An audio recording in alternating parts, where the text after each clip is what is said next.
Yo, what's up, guys? It's TheInsaneGamefreak here to bring you Pokemon Best Wishes Season 2, Episode 7 review. I watched this last night, but I needed to review it because people were like, oh my god, the episodes have finally been subbed, even though this episode has been out for like 2 weeks now.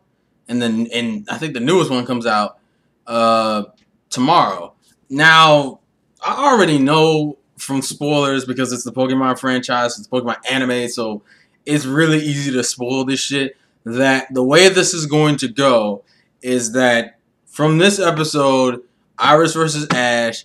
Ash is going to beat Iris, which is his revenge kill. Obviously, Trip beat Dent, which is his revenge kill.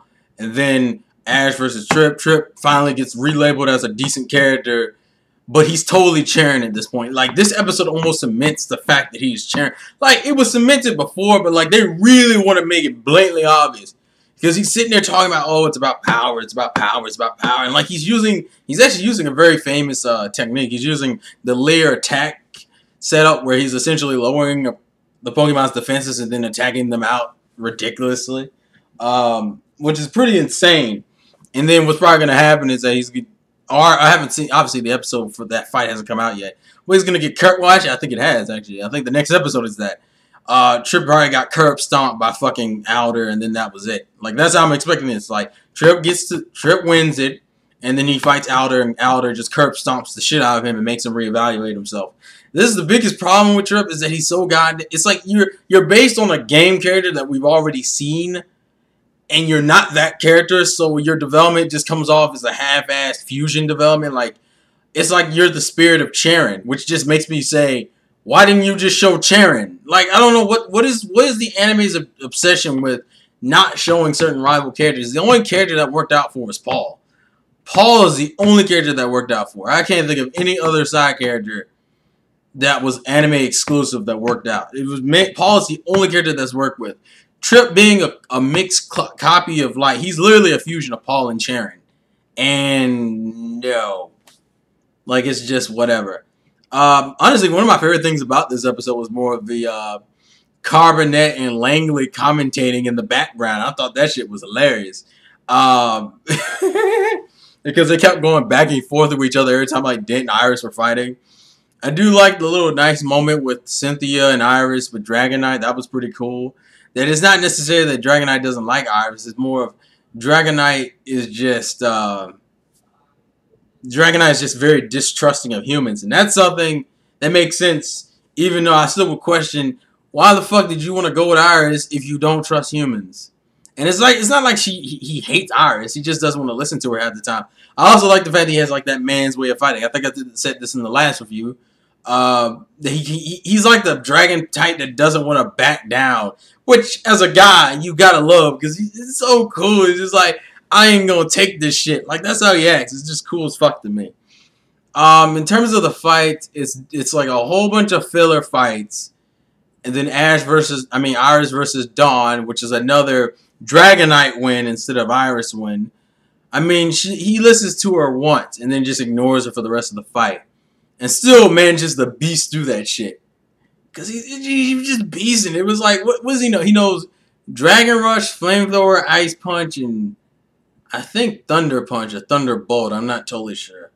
I have to go back and watch because I've only seen like 3. He never really attacks. What he does is he just takes all the shit. He takes everything that's thrown at him, which is what a G does. And then we got to see the Dent versus fucking Trip fight, which is not really that deep of a fight. It's literally like, it's a little bit better than the filler fights, which means Dent doesn't get, like, painfully curb stomped, but he still gets curb stomped the fuck out of. Since, I don't know, I kind of wish Bell and Kenyon were in this. I hope they do show up later in the season, like there's a secondary cup or something, because there's no reason to make this a season 2 if there's nothing. I thought season 2 would mainly just be the junior. I thought this would be like a huge detour. This is quick as fuck. Like, the biggest lag in this fucking series so far has been that shit to the 4th gym. Is that Meowth and all that other filler shit between the 3rd gym and the 4th gym. That's been the biggest lag of the season. Everything else has been pretty straightforward and quick. Which is kind of shocking. So I know next episode is Ash getting curb stomped. No. It's Iris getting curb stomped and Crocorock evolving, and then Crocodile, I think is how you pronounce it. I think it's like Crook, like instead of like Croc. Like, yeah, it's like Croc, like you're a croc, you're a fake, you're a thief. Crocodile, I think it's Crocodile. Crocodile, I guess. Not totally sure. I know he evolves next episode. I know I can't wait to see Dragonite get curb stomped by a fucking crocodile, because that's just gonna be beast as shit. You know, I don't know why. It's like those characters kind of have a similar personality trait.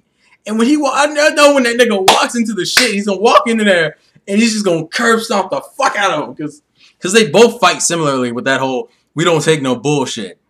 Solid episode overall. I have really nothing. As I said, I really like the Langley Carbonette commentary and like arguing with each other. Like Langley kept going. I was like, why don't you ever just speak normally? Why do all Pokemon connoisseurs have to talk in this weird ass language? And she's like, you're really starting to piss me off. I like the interaction between rivals, so that was interesting. Overall, I enjoy it. Good, solid episode. A lot of curb stomping. Carbonette and Langley for the win in terms of commentating, and Cheren has been reborn as Trip, and honestly, I still prefer Cheren. Trip, I don't know. Trip needs some type of. The only defining characteristic he has is that fucking it's the basics bullshit, and then like his Paul type attitude. That's about it. He doesn't even take pictures of anything anymore, which is kind of sad. Well, whatever. So, good episode. Well, solid episode. Next week, whenever the next episode's up, whenever. And I would just like to thank you guys for watching. Thank you guys for the support. Please leave your thoughts in the comment section below. And Ginta X Alvis, oh my god, you have been commenting the fuck out of that previous review. Good job. It's always fun to read those. It's been ridiculous. She's been arguing with like a whole bunch of people. It's just really funny to read. So good job. So anyways, thank you guys for the support. Thank you guys for watching. Life's a game. Play to win. And I'll catch you guys later. Peace.